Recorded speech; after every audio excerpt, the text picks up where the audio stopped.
अविगत गति कछु कहत न आवे। अविगत गति कछु कहत न आवे। ज्यों गूंगे मीठे फल को रस अंतर्गत ही भावे। अंतर्गत ही भावे। परम स्वाद सबहि सुनिरंतर। परम स्वाद सबहि सुनिरंतर। अमित तोष उपजावे। अमित तोष उपजावे। मन वाणी को अगम अगोचर। सो जाने जो पावे। सो जाने जो पावे। रूप रेख गुण जाति जुगत बिनु निरालंब कित धावे। निरालंब कित धावे।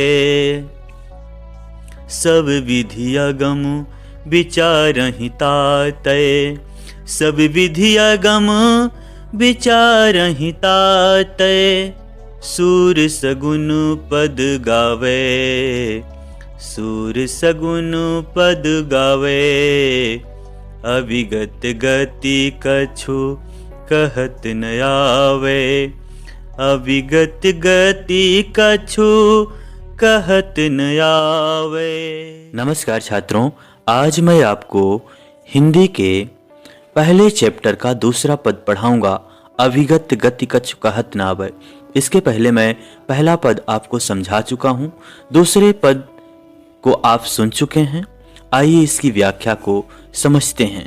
छात्रों, व्याख्या के लिए मैं पहले भी आपको समझा चुका हूं कि संदर्भ, प्रसंग, व्याख्या और काव्यगत सौंदर्य आप जरूर लिखेंगे जब बोर्ड के पेपर में बैठेंगे, इसलिए इन चीजों का ध्यान रखेंगे।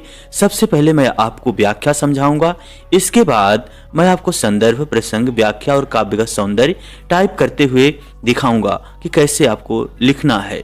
तो आइए व्याख्या को समझते हैं। अविगत गति कछु कहत न आवे। अविगत, अविगत मतलब होता है बच्चों जो ज्ञात ना हो, अर्थात जिसके बारे में हमको जानकारी ना हो। गति मतलब दशा, कछ मतलब कुछ भी, कहत मतलब कहते ना बन रहा हो, आवे मतलब हम कुछ उसके बारे में ना कह पा रहे हो। तो यहाँ कहने का मतलब ये है सूरदास जी का कि वो कहते हैं कि निराकार जो परम ब्रह्म है, अविगत है जो, अविगत यहाँ निराकार परम ब्रह्म के लिए प्रयोग किया गया है। तो जो निराकार परम ब्रह्म है उसकी दशा के बारे में, उसके गति के बारे में कुछ भी कहा नहीं जा सकता, क्योंकि वो अज्ञात है, उसके बारे में जानकारी नहीं है, इसलिए मैं उसके बारे में कुछ भी नहीं कह सकता हूँ। यह कहने का मतलब ये है कि निराकार परम ब्रह्म की जो सत्ता है वो अज्ञात है, इस कारण से उसका शब्दों में वर्णन नहीं किया जा सकता है। आगे देखिए, सूरदास जी कुछ उदाहरणों के माध्यम से समझाने का प्रयास करते हैं निराकार परम ब्रह्म के बारे में। जैसे वो कहते हैं, ज्यों गूंगे मीठे फल को रस अंतर्गत ही भावे। वो कहते हैं यहाँ पर कि जिस प्रकार से कोई गूंगा व्यक्ति होता है, अगर उसे आप मीठा फल दे दीजिए तो वो क्या करता है, उसको खा तो लेगा और अंतर मन अर्थात अपने मन ही मन, अपने हृदय के अंदर उसके भाव को भी समझेगा कि वो मीठा है या कड़वा है, लेकिन उसको व्यक्त नहीं कर पाता है।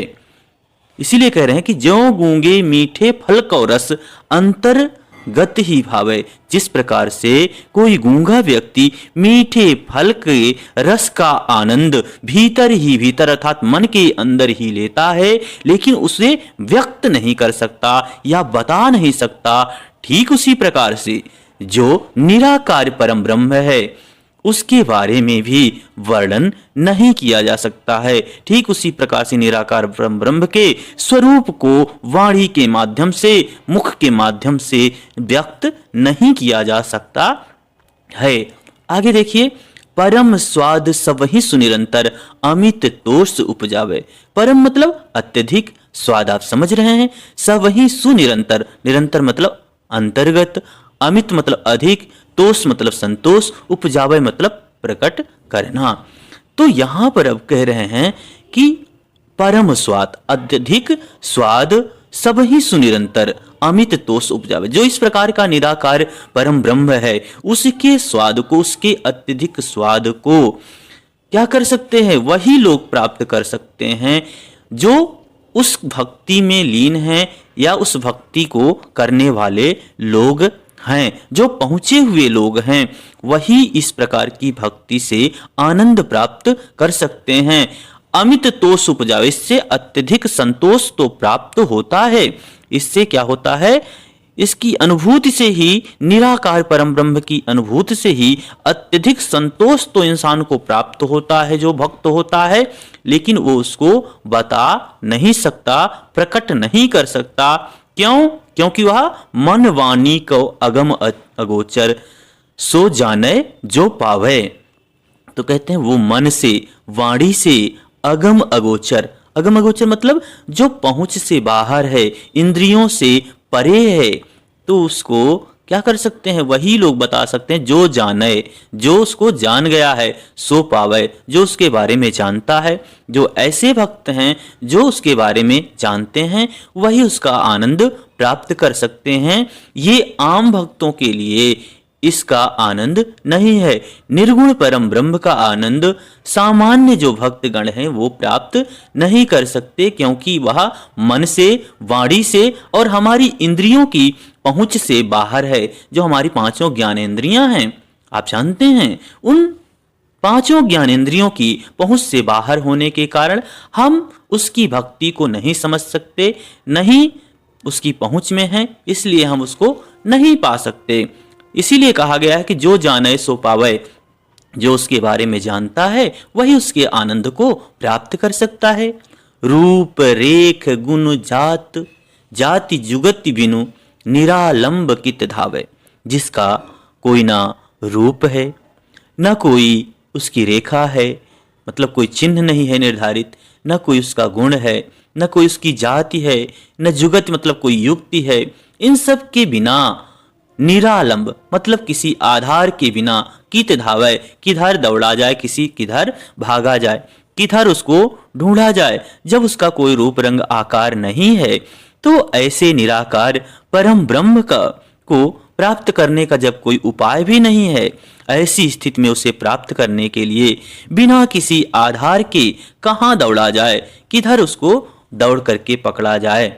इसीलिए सूरदास जी कहते हैं, इस सब विधि अगम विचार ही ताते सूर सगुन पद गावे। इसीलिए निराकार परम ब्रह्म के बारे में सभी प्रकार से विचार करने के बाद मैं इस निष्कर्ष पर पहुंचा हूं। सूरदास जी कहते हैं कि सभी प्रकार से विचार करने के बाद मैं इस निष्कर्ष पर पहुंचा हूं कि सूर सगुण पद गावे।